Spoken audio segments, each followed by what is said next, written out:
modern society has ever seen. It was a movement which galvanized millions of people of all classes and ideologies into political action and brought to its knees a mighty colonial empire. Consequently, along with the British, French, Russian, Chinese, Cuban and Vietnamese revolutions, it is of great relevance to those wishing to alter the existing political and social structure. Various aspects of the Indian national movement, especially Gandhian political strategy, are particularly relevant to these movements in societies that broadly function within the confines of the rule of law, and are characterized by a democratic and basically civil libertarian polity. But it is also relevant to other societies. We know for a fact that even Lech Walesa consciously tried to incorporate elements of Gandhian strategy in the Solidarity movement in Poland. The Indian national movement, in fact, provides the only actual historical example of a semi-democratic or democratic type of political structure being successfully replaced or transformed. It is the only movement where the broadly Gramscian theoretical perspective of a war of position was successfully practiced, where state power was not seized in a single historical moment of revolution, but through prolonged popular struggle on a moral, political and ideological level, where reserves of counter-hegemony were built up over the years through progressive stages, where the phases of struggle alternated with passive phases.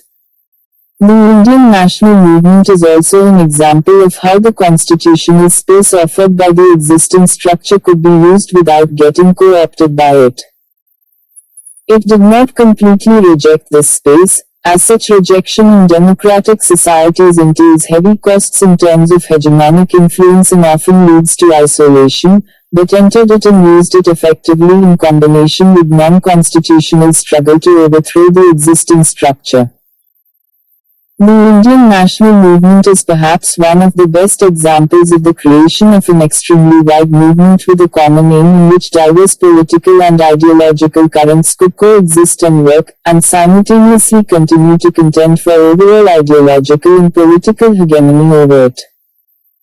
While intense debate on all basic issues was allowed, the diversity and tension did not weaken the cohesion and striking power of the movement. On the contrary, this diversity and atmosphere of freedom and debate became a major source of its strength. Today, over 40 years after independence, we are still close enough to the freedom struggle to feel its warmth and yet far enough to be able to analyze it coolly, and with the advantage of hindsight. Analyze it we must, for our past, present and future are inextricably linked to it. Men and women in every age and society make their own history, but they do not make it in a historical vacuum, de novo.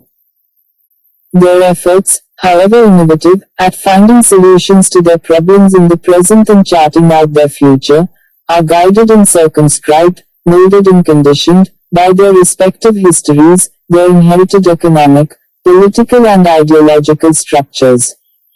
To make myself clearer, the path that India has followed since 1947 has deep roots in the struggle for independence.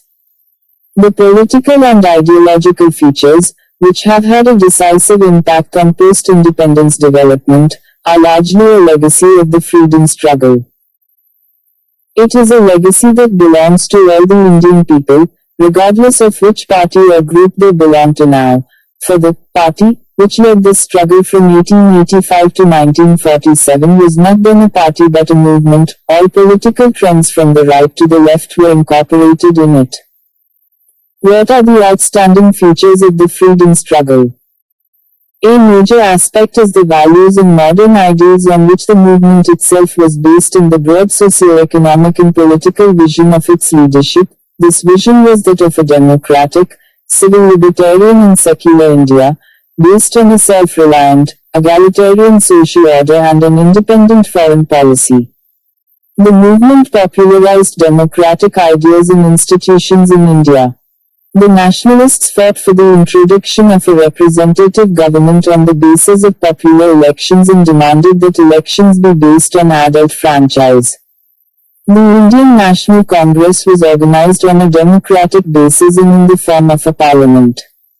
It not only permitted but encouraged free expression of opinion within the party and the movement.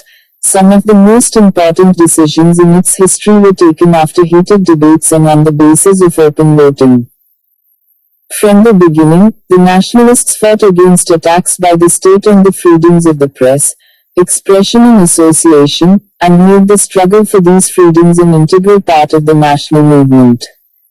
During their brief spell in power, from 1937-39, the Congress ministries greatly extended the scope of civil liberties. The defense of civil liberties was not narrowly conceived in terms of one political group, but was extended to include the defense of other groups whose views were politically and ideologically different. The moderates defended Tilak, the extremist, and nonviolent congressmen passionately defended revolutionary terrorists and communists alike during their trials. In 1928, the Public Safety Bill and Trade Disputes Bill were opposed not only by Motilal Nehru but also by conservatives like Madan Mohan Malviya and M.R. Jayakar. It was the strong civil libertarian and democratic tradition of the national movement which was reflected in the Constitution of Independent India. The freedom struggle was also a struggle for economic development. In time an economic ideology developed which was to dominate the views of independent India. The national movement accepted, with near unanimity, the need to develop India on the basis of industrialization which in turn was to be independent of foreign capital and was to rely on the indigenous capital goods sector. A crucial role was assigned to the public sector and, in the 1930s, there was a commitment to economic planning. From the initial stages, the movement adopted a pro-poor orientation which was strengthened with the advent of Gandhi and the rise of the leftists who struggled to make the movement adopt a socialist outlook.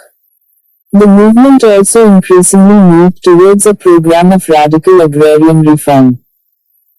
However, socialism did not, at any stage, become the official goal of the Indian National Congress, though there was a great deal of debate around it within the national movement and the Indian National Congress during the 1930s and 1940s.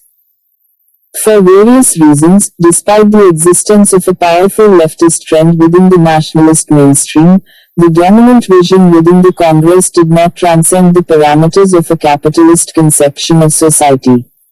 The national movement was, from its early days, fully committed to secularism. Its leadership fought hard to inculcate secular values among the people and opposed the growth of communalism. And, despite the partition of India and the accompanying communal holocaust, it did succeed in enshrining secularism in the Constitution of Free India. It was never inward-looking. Since the days of Raja Ram Mohan Roy, Indian leaders had developed a broad international outlook. Over the years, they evolved a policy of opposition to imperialism on a worldwide scale in solidarity with anti-colonial movements in other parts of the world. They established the principle that Indians should hate British imperialism but not the British people. Consequently, they were supported by a large number of Englishmen, women and political groups. They maintained close links with the progressive, anti-colonial and anti-capitalist forces of the world. A non-racist, anti-imperialist outlook, which continues to characterize Indian foreign policy, was thus part of the legacy of the anti-imperialist struggle. This volume has been written within a broad framework that the authors, their colleagues and students have evolved and are in the process of evolving through ongoing research on and study of the Indian national movement. We have in the preparation of this volume extensively used existing published and unpublished monographs, archival material, private papers, and newspapers. Our understanding also owes a great deal to our recorded interviews with over 1,500 men and women who participated in the movement from 1918 onwards. However, references to these sources have, for the ease of the reader and due to constraints of space, been kept to the minimum and, in fact, have been confined mostly to citations of quoted statements into works readily available in a good library. For the same reason, though the Indian national movement has so far been viewed from a wide variety of historiographic perspectives ranging from the hardcore imperialist to the Marxist, and though various stereotypes and shibboleths about it exist, we have generally avoided entering into a debate with those whose positions and analyses differ from our own, except occasionally, as in the case of Chapter 4, on the origin of the Indian National Congress, which counters the hoary perennial theory of the Congress being founded as a safety valve. In all fairness to the reader, we have only briefly delineated the basic contours of major historiographical trends, indicated our differences with them, and outlined the alternative framework within which this volume has been written. We differ widely from the imperialist approach which first emerged in the official pronouncements of the viceroys, Lords Dufferin, Curzon and Minto, and the Secretary of State, George Hamilton. It was first cogently put forward by V. Chirrell, the Rowlatt Sedition Committee Report, Vernon Lovett, and the Montagu-Chelmsford Report. It was theorized, for the first time, by Bruce T. Macaulay, an American scholar, in 1940. Its liberal version was adopted by Reginald Copeland after 1947, by Percival Speer, while its conservative version was refurbished and developed at length by Emil Seal and J. Gallagher and their students and followers after 1968. Since the liberal version is no longer fashionable in academic circles, we will ignore it here due to shortage of space. The conservative colonial administrators in the imperialist school of historians, popularly known as the Cambridge School, deny the existence of colonialism as an economic, political, social and cultural structure in India. Colonialism is seen by them primarily as foreign rule. They either do not see or vehemently deny that the economic, social, cultural and political development of India required the overthrow of colonialism. Thus, their analysis of the national movement is based on the denial of the basic contradiction between the interests of the Indian people and the British colonialism and causative role this contradiction played in the rise of the national movement. Consequently, they implicitly or explicitly deny that the Indian national movement represented the Indian side of this contradiction or that it was anti-imperialist, that is, it opposed British imperialism in India.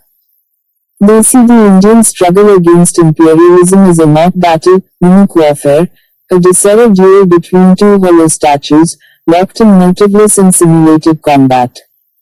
One, the denial of the central contradiction vitiates the entire approach of these scholars, though their meticulous research does help others to use it within a different framework. The imperialist writers deny that India was in the process of becoming a nation and believe that what is called India in fact consisted of religions, castes, communities and interests. Thus, the grouping of Indian politics around the concept of an Indian nation or an Indian people or social classes is not recognized by them. There were instead, they said, pre-existing Hindu-Muslim, Brahmin, non-Brahmin, Aryan, Bhadralok cultured people and other similar identities. They say that these prescriptive groups based on caste and religion are the real basis of political organization and, as such, caste and religion-based politics are primary and nationalism a mere cover. As Seal puts it, what from a distance appears their political strivings were often, on close examination, their efforts to conserve or improve the position of their own prescriptive groups. This also makes Indian nationalism, says Seal, different from the nationalism of China, Japan, the Muslim countries in Africa. Point 3. If the Indian national movement did not express the interests of the Indian people vis-a-vis imperialism, then whose interests did it represent? Once again the main lines of the answer and argument were worked out by late 19th century and early 20th century officials and imperialist spokesmen. The national movement, assert the writers of the imperialist school, was not a people's movement but a product of the needs and interests of the elite groups who used it to serve either their own narrow interests or the interests of their prescriptive groups. Thus, the elite groups, and their needs and interests, provide the origin as well as the driving force of the idea, ideology and movement of nationalism. These groups were sometimes formed around religious or caste identities and sometimes through political connections built around patronage. But, in each case, these groups had a narrow, selfish interest in opposing British rule or each other. Nationalism, then, is seen primarily as a mere ideology which these elite groups used to legitimize their narrow ambitions and to mobilize public support. The national movement was merely an instrument used by the elite groups to mobilize the masses and to satisfy their own interests. Gallagher, Seal and their students have added to this viewpoint. While Dufferin, Curzon, Chirol, Lovett, Macaulay, and B.B. Misra talked of the frustrated educated middle classes using nationalism to fight the benevolent Raj.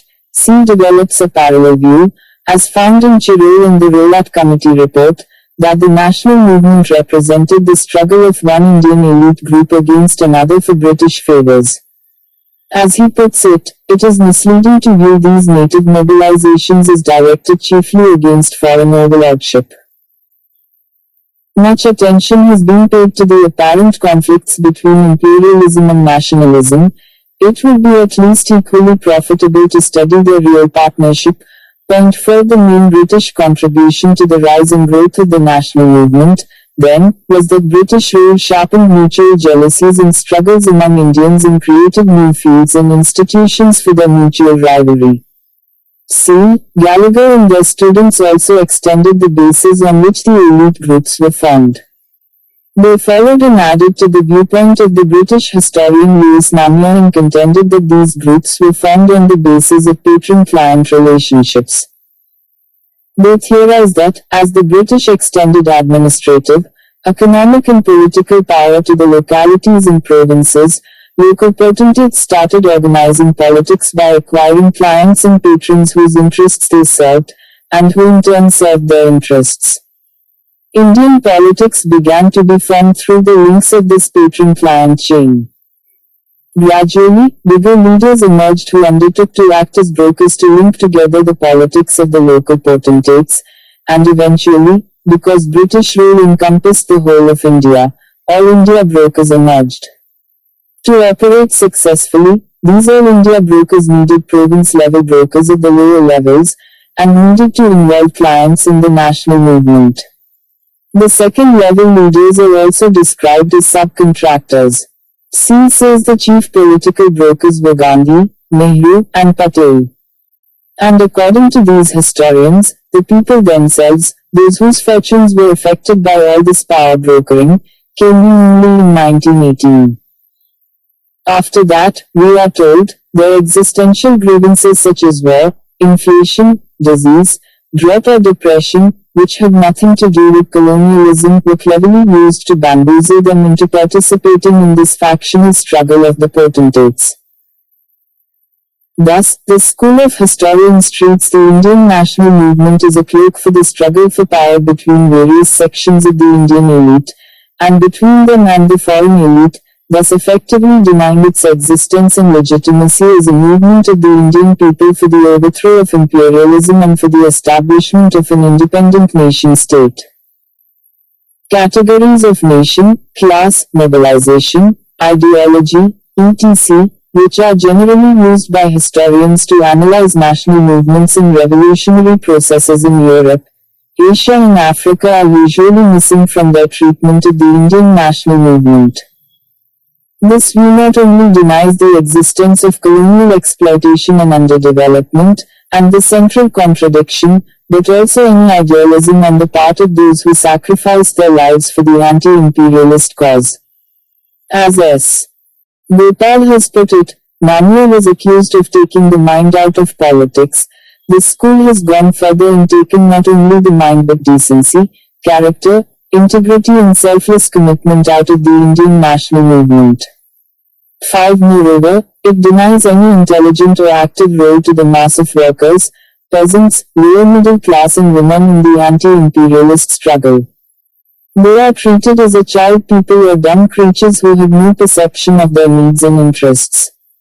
One wonders why the colonial rulers did not succeed in mobilizing them behind their own politics.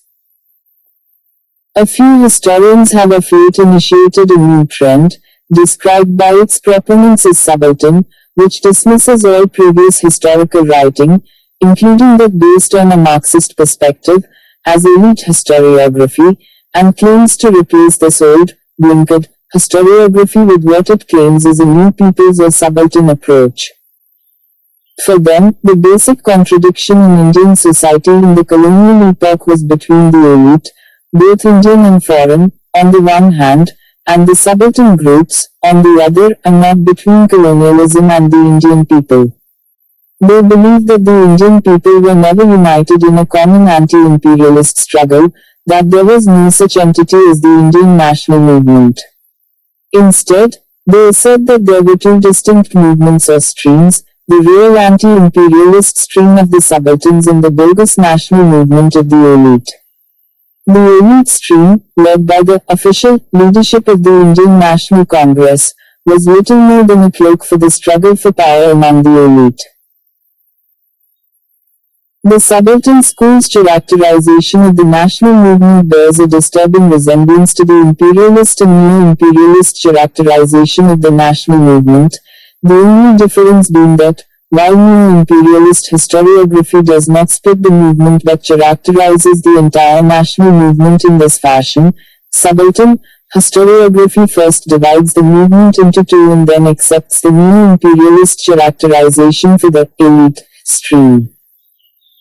This approach is also characterized by a generally historical glorification of all forms of popular militancy and consciousness and an equally historical contempt for all forms of initiative and activity by the intelligentsia, organized party leaderships and other elites. Consequently, it too denies the legitimacy of the actual, historical anti-colonial struggle that the Indian people waged. The new school, which promised to write a history based on the people's own consciousness, is yet to tap new sources that may be more reflective of popular perceptions. Its new writing continues to be based on the same old, elite sources. The other major approach is nationalist historiography. In the colonial period, this school was represented by political activists such as Lajpat Rai, A.C. Mazumdar, R.G. Pradhan, Pattabhi Sitaramaya, Surendranath Banerjee, C.F. Andrews, and Girija Mukherjee. More recently, B.R. Nanda, Visheshwar Prasad and Amils Tripathi have made distinguished contributions within the framework of this approach. The nationalist historians, especially the more recent ones, show an awareness of the exploitative character of colonialism, but on the whole they feel that the national movement was the result of the spread and realization of the ideal or spirit of nationalism or liberty. They also take full cognizance of the process of India becoming a nation, and see the national movement as a movement of the people. Their major weakness, however, is that they tend to ignore, at least, underplay the inner contradictions of Indian society both in terms of class and caste.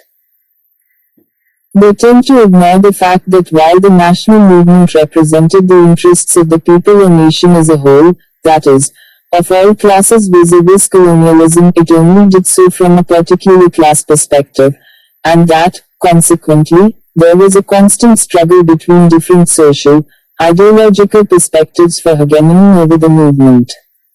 They also usually take up the position adopted by the right wing of the national movement and equate it with the movement as a whole. Their treatment of the strategic and ideological dimensions of the movement is also inadequate. The Marxist school emerged on the scene later. Its foundations, so far as the study of the national movement is concerned, were laid by R. Pandat and A.R. Desai, but several others have developed it over the years. Unlike the imperialist school, the Marxist historians clearly see the primary contradiction, as well as the process of the nation in the making, and unlike the nationalists, they also take full note of the inner contradictions of Indian society. However, many of them, and Pandat in particular, are not able to fully integrate their treatment of the primary anti-imperialist contradiction and the secondary inner contradictions, and tend to counterpose the anti-imperialist struggle to the class or social struggle. They also tend to see the movement as a structured bourgeois movement, if not the bourgeoisie's movement, and miss its open-ended and all-class character. They see the bourgeoisie as playing the dominant role in the movement. They tend to equate or conflate the national leadership with the bourgeoisie or capitalist class. They also interpret the class character of the movement in terms of its forms of struggle, i.e., in its nonviolent character and in the fact that it made strategic retreats and compromises. A few take an even narrower view. They suggest that access to financial resources determine the ability to influence the course and direction of nationalist politics. Many of the Marxist writers also do not do an actual detailed historical investigation of the strategy, program, ideology, extent and forms of mass mobilization, and strategic and tactical maneuvers of the national movement. Our own approach, while remaining, we believe, within the broad Marxist tradition, tries to locate the issues of the nature of the contradictions in colonial India, the relationship between the primary and the secondary contradictions, the class character of the movement, the relationship between the bourgeoisie and other social classes in the Indian National Congress and its leadership, i.e., the relationship between class and party, the relationship between forms of struggle including non-violence and class character, ideology, strategy and mass character of the movement and so on, in a framework which differs in many respects from the existing approaches, including the classical Marxist approach of Palmdath and A.R. Desai. The broad contours of that framework are outlined below. In our view, India's freedom struggle was basically the result of a fundamental contradiction between the interests of the Indian people and that of British colonialism. From the beginning itself, India's national leaders grasped this contradiction. They were able to see that India was regressing economically and undergoing the process of underdevelopment. In time they were able to evolve a scientific analysis of colonialism. In fact, they were the first in the 19th century to develop an economic critique of colonialism and lay bare its complex structure. They were also able to see the distinction between colonial policy and the imperatives of the colonial structure.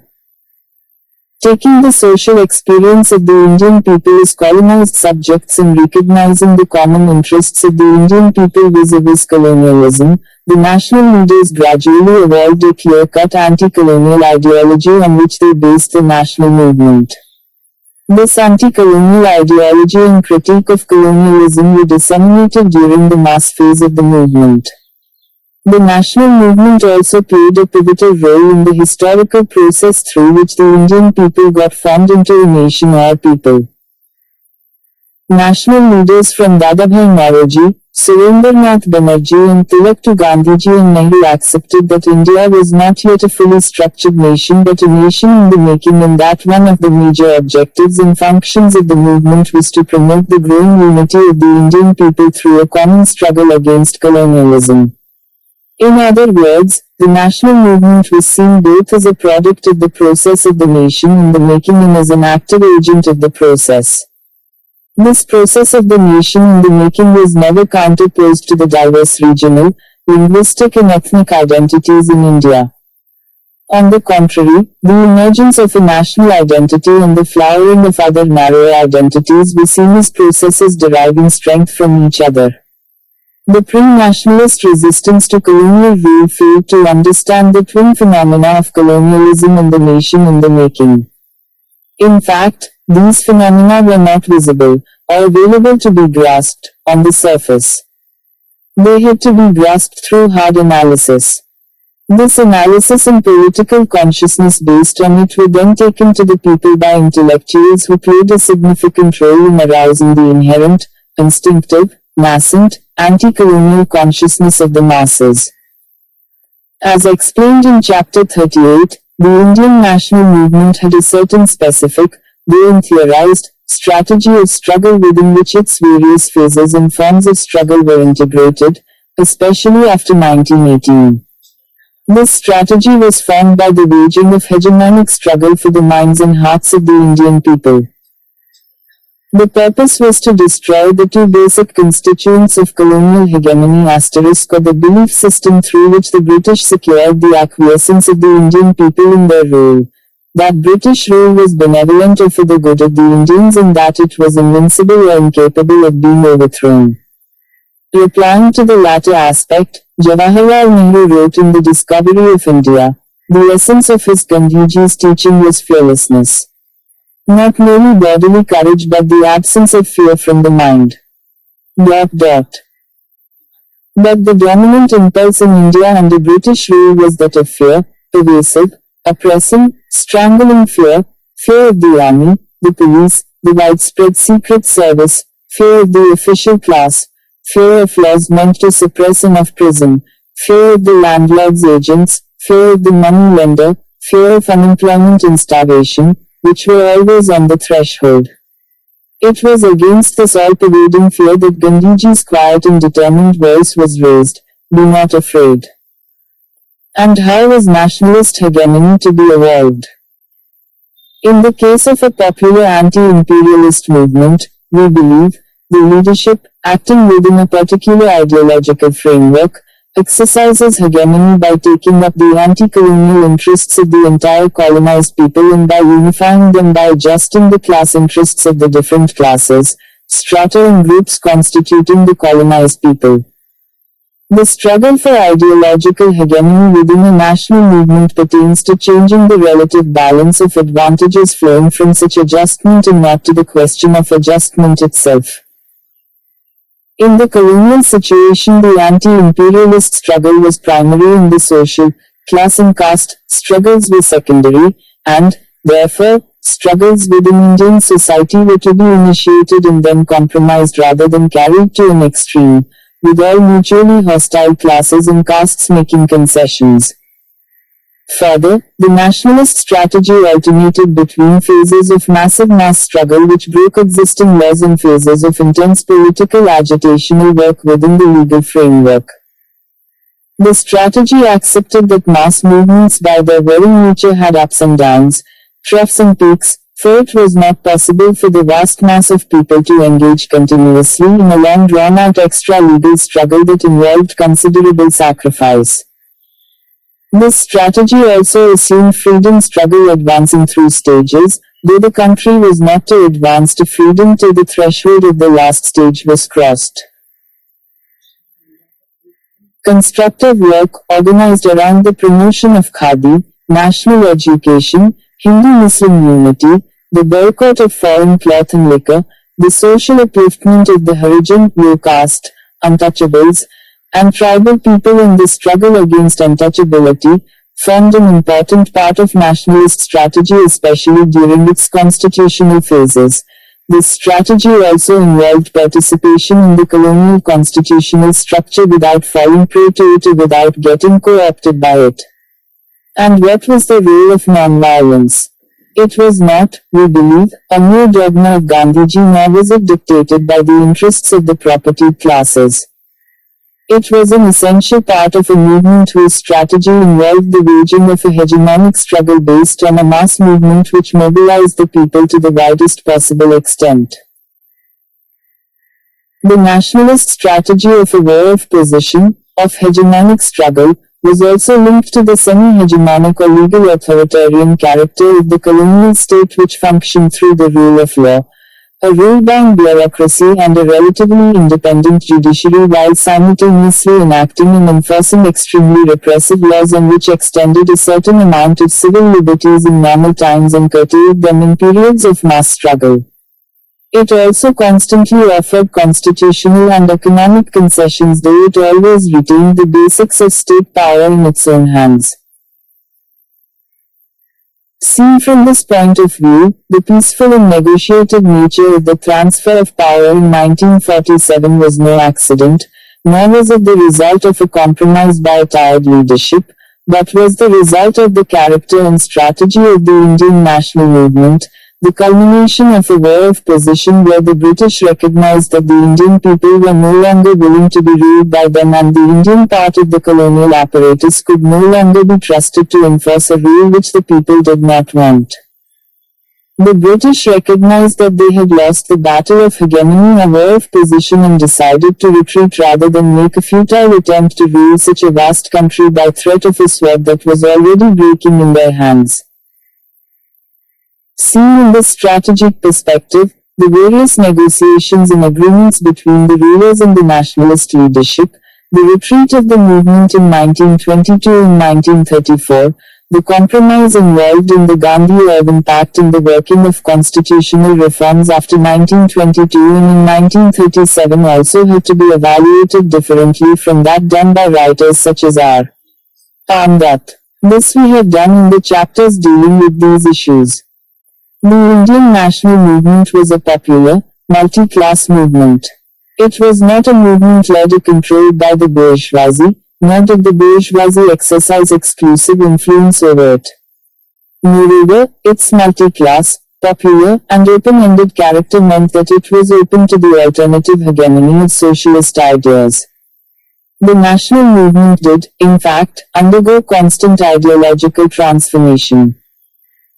In the late 1920s and 1930s, Jawaharlal Nehru, Subhas Bose, the Communists, the Congress Socialists, and other left-minded socialist groups and individuals made an intense effort to give the movement in the National Congress a socialistic direction. One aspect of this was the effort to organize the peasants in Kisan Sabhas, the workers in trade unions and the youth in youth leagues and student unions. The other was the effort to give the entire national movement a socialist ideological orientation, to make it adopt a socialist vision of free India. This effort did achieve a certain success and socialist ideas spread widely and rapidly. Almost all young intellectuals of the 1930s and 1940s belonged to some shade of pink or red. Kisan Sabhas and trade unions also tended to shift to the left. Also important in this respect was the constant development of Gandhiji's ideas in a radical direction. But, when freedom came, the left had not yet succeeded, for various reasons, in establishing the hegemony of socialist ideas over the national movement, and the dominant vision within the movement remained that of bourgeois development.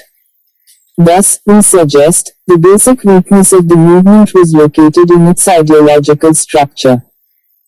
The Indian National Congress, being a movement and not just a party, included within its fold individuals and groups which subscribed to widely divergent political and ideological perspectives. Communists, socialists and royalists worked within the Congress, as did constitutionalists like Satyamurthy and K.M. Munshi. At the same time, the national movement showed a remarkable capacity to remain united despite diversity.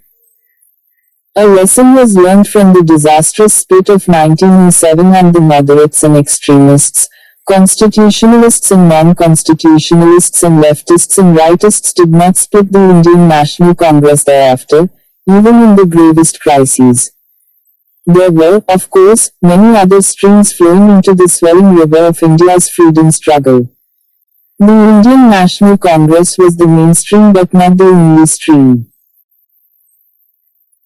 We have discussed many of these streams in this volume: the pre-Congress peasant and tribal movements, the revolutionary terrorists, the Ghadar and Home Rule movements, the Akali and temple reform movements of the 1920s, the struggle in the legislatures and in the press, the peasant and working class struggles, the rise of the left inside and outside the Congress, the state people's movements, the politics of the capitalist class, the Indian National Army, the Ring Revolt, etc.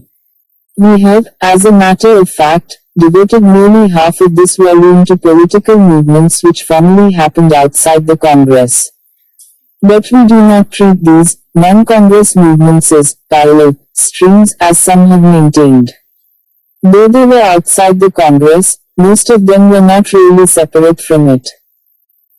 They cannot be artificially counterposed to the movement led by the Congress, which, with all its positive and negative features, was the actual anti-imperialist movement of the Indian people incorporating their historical energies and genius, as in the case with any genuine mass movement. In fact, nearly all these movements established a complex relationship with the Congress mainstream and at no stage became alternatives to the Congress. They all became an integral part of the Indian national movement. The only ones which may be said to have formed part of an alternative stream of politics were the communal and casteist movements which were not nationalist or anti-imperialist but in fact betrayed loyalist pro-colonial tendencies. In time, the Indian national movement developed into one of the greatest mass movements in world history. It derived its entire strength, especially after 1918, from the militancy and self-sacrificing spirit of the masses. Satyagraha as a form of struggle was based on the active participation of the people and on the sympathy and support of the non-participating millions. Several Satyagraha campaigns, apart from innumerable mass agitational campaigns, were waged between 1919 and 1942. Millions of men and women were mobilized in myriad ways. They sustained the movement by their grit and determination. Starting out as a movement of the nationalist intelligentsia, the national movement succeeded in mobilizing the youth, women, the urban petty bourgeoisie, the urban and rural poor, urban and rural artisans, peasants, workers, merchants, capitalists, and a large number of small landlords. The movement in its various forms and phases took modern politics to the people. It did not, in the main, appeal to their pre-modern consciousness based on religion, caste and locality or loyalty to the traditional rulers or chieftains. It did not mobilize people ideologically around religion, caste or region. It fought for new benefits on that basis. People did not join it as Brahmins, or Patidars, or Marathas, or Harijan. It made no appeal to religious or caste identities, though in some cases caste structure was used in villages to enforce discipline in a movement whose motivation and demands had nothing to do with caste. Even while relying on the popular consciousness, experience, perception of oppression, and the needed remedies, on notions of good rule or utopia, the movement did not merely reflect the existing consciousness but also made every effort to radically transform it in the course of the struggle. Consequently, it created space for as well as got integrated with other modern, liberationist movements of women, youth, peasants, workers, Harijan and other lower castes. For example, the social and religious reform movements which developed during the 19th century as part of the defense against colonialization of Indian culture merged with the national movement. Most of them became a part of the broad spectrum of the national movement in the 20th century. But, in the end, the national movement had to surrender in part before communalism. We have tried to examine, at some length, the rise and growth of communalism and the reasons for the partial failure of the national movement to counter its challenge. The national movement also failed to undertake a cultural revolution despite some advances in the social position of women in lower castes. Moreover, it was unable to take the cultural defense of the late 19th century's social and religious reforms back to the rationalist critical phase of the early 19th century. It also could not fully integrate the cultural struggle with the political struggle despite Gandhiji's efforts in that direction. The national movement was based on an immense faith in the capacity of the Indian people to make sacrifices. At the same time, it recognized the limits on this capacity and did not make demands based on unrealistic and romantic notions. After all, while a cadre-based movement can base itself on exceptional individuals capable of making uncommon sacrifices, a mass movement, even while having exceptional individuals as leaders, has to rely on the masses with all their normal strengths and weaknesses. It is these common people who have to perform uncommon tasks. The nation has got energy of which you have no conception but I have, Gandhiji told K.F. Nariman in 1934. At the same time, he said, a leadership should not put an undue strain on the energy. 7. As a mass movement, the Indian national movement was able to tap the diverse energies, talents and capacities of a large variety of people. It had a place for all, old and young, rich and poor, women and men, the intellectuals and the masses.